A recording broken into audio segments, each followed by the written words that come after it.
ঠিক আছে, না চাইলেও আমি দেই। কি দেবো বলো? বৃন্দাবনের একটা বৃক্ষ হয়ে যাও। ব্রহ্মার প্রার্থনা, উদ্ধব এই একই প্রার্থনা, একই রকম কথা বলেছেন, প্রার্থনা করেছেন, হে গোবিন্দ, তুমি যে বললে বৃন্দাবনের একটা বৃক্ষ হয়ে যাও, আমার এমন সৌভাগ্য। বৃন্দাবনে যারা বৃক্ষ হয়েছে তাদের কি সৌভাগ্য, তারা কি করে? তুমি যখন নবলক্ষ ধেনু নিয়ে তুমি যখন বৃন্দাবনের কণ্টকা কীর্ণ মনে মনে ভ্রমণ করো, অথবা শুধু ভক্তবৃন্দ, আমরা গিয়েছিলাম, এর মধ্যে কয়েকজন আছে, ওরা আমার সাথে গিয়েছিল গতবারের আগের বার। আমরা তো বলতে পারি না গিয়েছিলাম, রাধা রানীর করুণা না হলে বলা যায় না। 84 ক্রোশটা যখন পরিভ্রমণ করি তখন দেখতে পেয়েছি যে অবস্থাটা কি। চিন্তা করুন, একটা শিশু, তাও নবলক্ষ ধেনু, তাদের নিয়ে রামকৃষ্ণ দো ভাই এবং এই অন্যান্য সখাগণ বৃন্দ সমবিপাক গিয়েছিলেন সেই নন্দালয় থেকে। কোথায় কোথায়? চরণ পাহাড়। আমার গোবিন্দের চরণ চিহ্ন পড়ে রয়েছে পাথরের উপর, চরণ পেয়ে পাথর গলে গেছে। ওর উপরে ত্রিভঙ্গ বঙ্কিমঠামে গোবিন্দ দাঁড়িয়ে বাঁশি বাজিয়েছিলেন, সে বাঁশির সুরে পাথর গলে গিয়েছে। তো ওখানে গোবিন্দ যে দাঁড়িয়েছিলেন, মানে একটা, তখন গোবিন্দের তো শিশু বয়স, বাল্য বয়স, তো এমন ভাবে পা পড়েছে, ত্রিভঙ্গ বঙ্কিমঠামে দাঁড়িয়েছিলেন সেই পদচিহ্ন পাথরের উপর। ভক্তরা যারা যায়, ওরা ওই জায়গায় কেউ বক্ষ মিশায়, কেউ ওই জায়গায় দুলি মস্তকে নেয়, এইরকম আরো অনেক জায়গায় আছে চরণ চিহ্ন। আমার এখন বিস্মৃত হয়েছি, মনে নেই ভালো। তো তাহলে চিন্তা করুন, যে নবলক্ষ ধেনু দিয়ে যে গোবিন্দকে পাঠাতো নন্দ মহারাজ বা মা যশোমতী, গোবিন্দ আমার এইরকম মনে মনে ভ্রমণ করতেন। ও বৃন্দাবনের একটা গাছ হয়ে যাও, বৃক্ষ হয়ে যাও। গোবিন্দ যখন ধর্মাত্ম কলেবর দাবদাহে সূর্যের প্রখর তাপ মাথার উপর তেজে গোবিন্দ ধর্মাত্ম কলে মানে ঘেমে গিয়েছেন, তখন বৃন্দাবনে যারা তরু, যারা বৃক্ষ হয়েছে, তারা গোবিন্দকে ছায়া দান করে।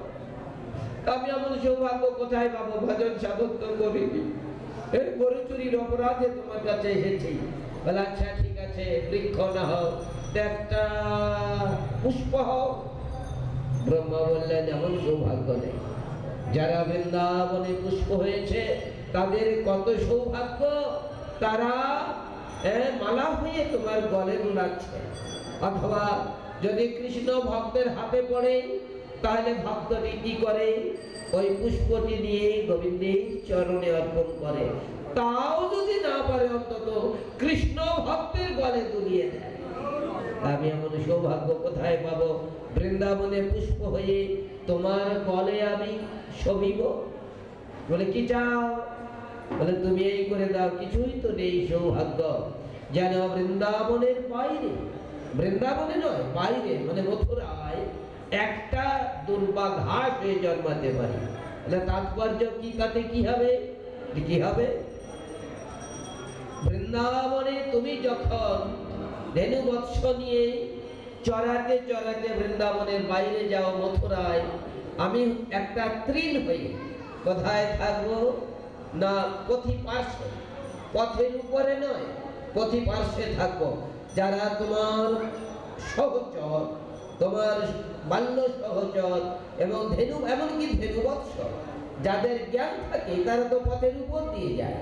কিন্তু যারা পাগল হয়ে যায়, কৃষ্ণ প্রেমে যারা পাগল হয়ে যাবে, তোমার প্রেমে যারা পাগল হয়ে এলো পাতাড়ি ছোটাছুটি করবে, তখন তাদের একটা চরণ রেণু যদি আমার ওই দুর্বা ঘাসের উপরে লাগে, আমার জন্ম সফল।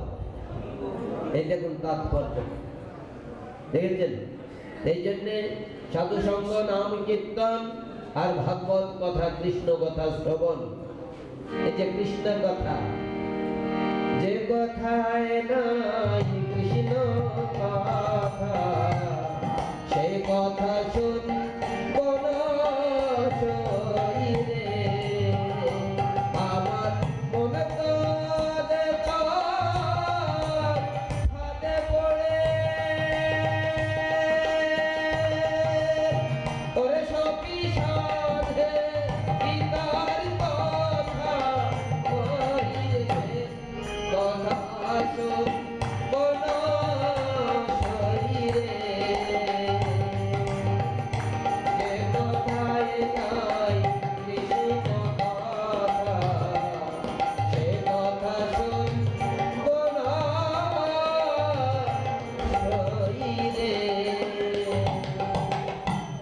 কৃষ্ণ কথা, মধুর কথা।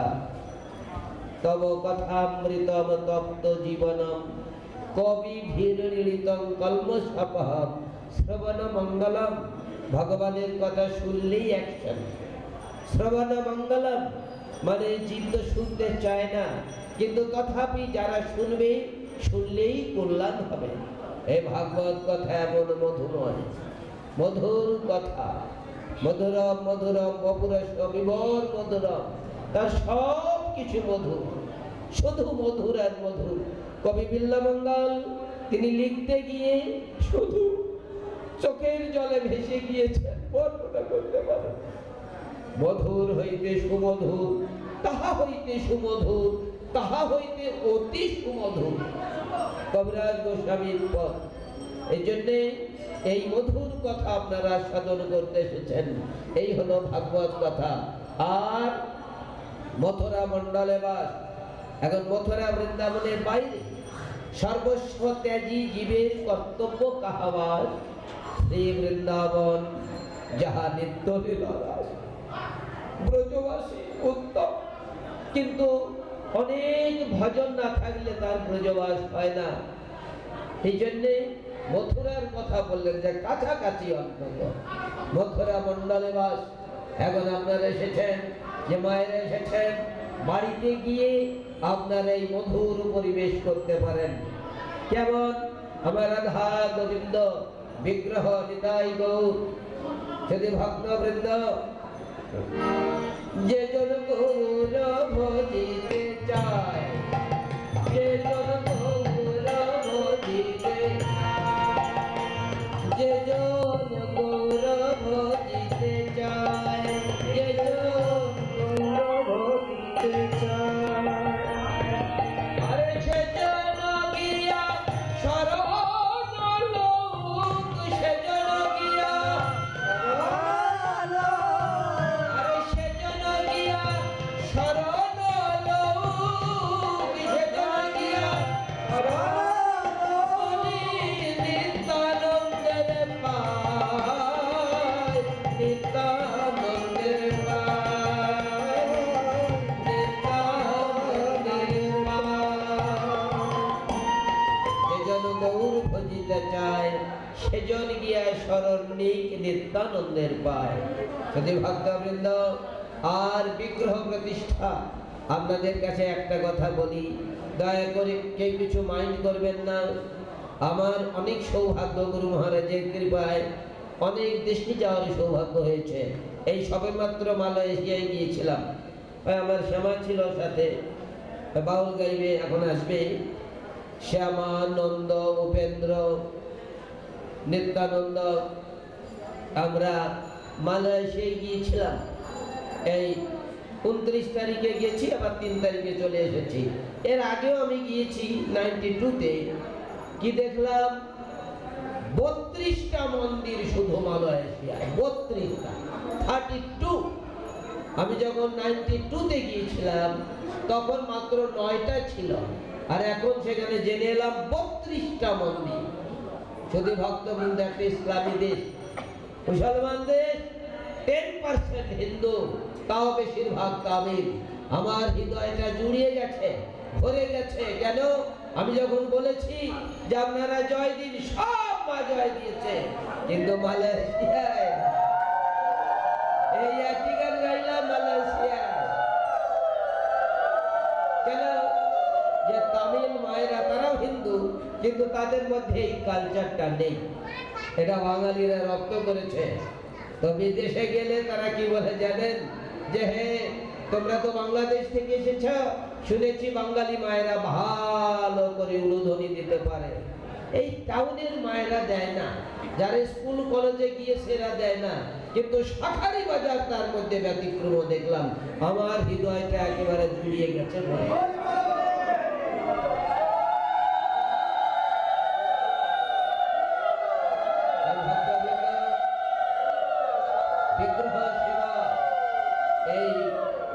আপনারা যারা গিয়েছেন বাইরে, বিশেষ করে সিঙ্গাপুর, মালয়েশিয়া, ইন্দোনেশিয়া, এরা বেশিরভাগই দেবদেবী পূজা করে। বিশাল বিশাল মন্দির, শিব, কালী, দুর্গা, গণেশ, ব্রহ্মা, আর এই মন্দির গাত্রে শ শ দেবতার মূর্তি, বিশাল বিশাল মন্দির। কিন্তু ইসকন একমাত্র রাধা গোবিন্দ মন্দির প্রতিষ্ঠা করেছে। মালয়েশিয়ায় একটা বিশাল মন্দির আছে, এই কি বলে, এটা হলো শিব মন্দির, বিশাল পাহাড়ের ভেতর, পাহাড়ের ভেতর সুড়ঙ্গ করে, কত উঁচুতে আমরা উঠতে পারিনি, সময় ছিল না, সংক্ষেপ করে চলে এসেছি। তাই সুধীবৃন্দ, ইসকন বা আন্তর্জাতিক কৃষ্ণ ভাবনামৃত সঙ্গে সৌজন্যে প্রচার আনুকূল্যে শ্রীল প্রভুপাদ এমনই বাজার মিলিয়ে দিয়েছেন সারা পৃথিবীময়। একবার সাংবাদিকরা জিজ্ঞাসা করেছিলেন, আমরা তো জানেন রথের সময় এবং জন্মাষ্টমীর সময়ে দুবার সাংবাদিক সম্মেলন করি। আমার ওখানে প্রধান অতিথি চারুচন্দ্র, আমাদের সোসাইটির জেনারেল সেক্রেটারি, তাকে জিজ্ঞেস করছে সাংবাদিকেরা যে ইসকন কোন কোন দেশে আছে। চারুচন্দ্র বললে যে বরং আপনারা এই প্রশ্নটা না করে বরং বলুন যে কোন দেশে নাই, তাহলে আমার উত্তর দেওয়া আরো সহজ হবে। কেন? যেমন কোন দেশ নাই যেখানে এই আন্তর্জাতিক কৃষ্ণ ভাবনামৃত সংঘ নাই। পৃথিবীর প্রায় সকল দেশে এখন এই হরে কৃষ্ণ নাম মহামন্ত্র প্রচার হচ্ছে। আমার রাধা গোবিন্দ নিতাই গৌর প্রতিষ্ঠিত হয়েছে। তাই যদি ভক্তবৃন্দ, আপনাদের সবাইকে আমি আহ্বান জানাই, ইসকনের এখন ঢাকাতেই 6টা জায়গা, 6টা, গভর্নমেন্ট একটা দিয়েছে, আমাদের মাননীয় সদাশয় সরকার আমাদেরকে একটা জায়গা দিয়েছেন, অনেক মূল্যে, বহু মূল্যে। ঢাকায় ইসকনের এখন 6টা জায়গা। যদি ভক্তবৃন্দ আমাদের মন্দিরে আপনারা আসবেন, মন্দিরে আসবেন, সমস্ত মন্দিরে উৎসব হচ্ছে। এখন এই যে সত্রাপুরেও একটা হয়েছে কাছে কাছে, এবং ছোট ছোট, এগুলোকে আমরা মন্দিরই বলবো। আমাদের গুরু ভাই তো যে ওখানে আছে, এই প্রভু, সব প্রভুকে দেখলে চিনি, কিন্তু আমার নাম স্মরণ থাকে না, ভুলে গেছি। গিরিরাজ সেবা করে, তাই না? তুমি কি না? পরমানন্দ, মানে ডিউ টু ডায়াবেটিস আমার মানে স্মরণশক্তি লোপ পাচ্ছে, মনে করতে পারি না। তো এই যে প্রভুর নেতৃত্বে এখানে আরো আমাদের গুরু ভাইরা আছে, হাতি প্রভু, আরো অনেক প্রভু, আরো আমি মানে নাম জানি না, কিন্তু দেখলে চিনি সবাইকেই প্রায়। এই ছেলেদেরকেও চিনি, এদেরকেও আমি ফেস পরিচিত, ওরা ভক্ত তো পরিচিত, কিন্তু আমি নাম বলতে পারবো না। তা আস্তে আস্তে বেড়ে যাচ্ছে। আমার আশা সেই দিন আর বেশি দূরে নয়, আমাদের ঢাকায় একটা খুব সুরম্য স্থাপত্য শৈলীতে নিরুপম একটা মন্দির হবে, সেদিন আর বেশি দূরে নয়। এই মন্দিরে রাধা গোবিন্দ নিতাই গৌর জগন্নাথ বলদেব বিগ্রহ প্রতিষ্ঠিত হবে, এবং আপনাদের ভক্তদের কলরণে, ভক্তদের হরে কৃষ্ণ নাম মহামন্ত্র ধ্বনিতে মুখরিত হবে। এবং সেই প্রত্যাশায় আমার জীবনের বেলা পশ্চিম গগনে ঢলে পড়েছে। আমার গুরু মহারাজ এবং আমি একই সালে জন্ম, গুরুদেব 6 মাসের, আমার চেয়ে 6 মাসের বড়। তো সময় হয়েই গিয়েছে, জানি না আবার যদি আসি আপনাদের চরণ ধুলি মাথায় নিয়ে আমি ধন্য হতে চাই। এই বলেই আমার ভুল ত্রুটি অপরাধ ক্ষমা ভিক্ষা করে শেষ করছি। যারা আমাদেরকে এনেছেন তাদেরকে ধন্যবাদ জানাই, আর আপনারা যারা এসেছেন সোসাইটির পক্ষ থেকে আপনাদেরকে আমি ধন্যবাদ জানিয়ে শেষ করছি। নিতাই গৌর সীতানাথ প্রেমানন্দে।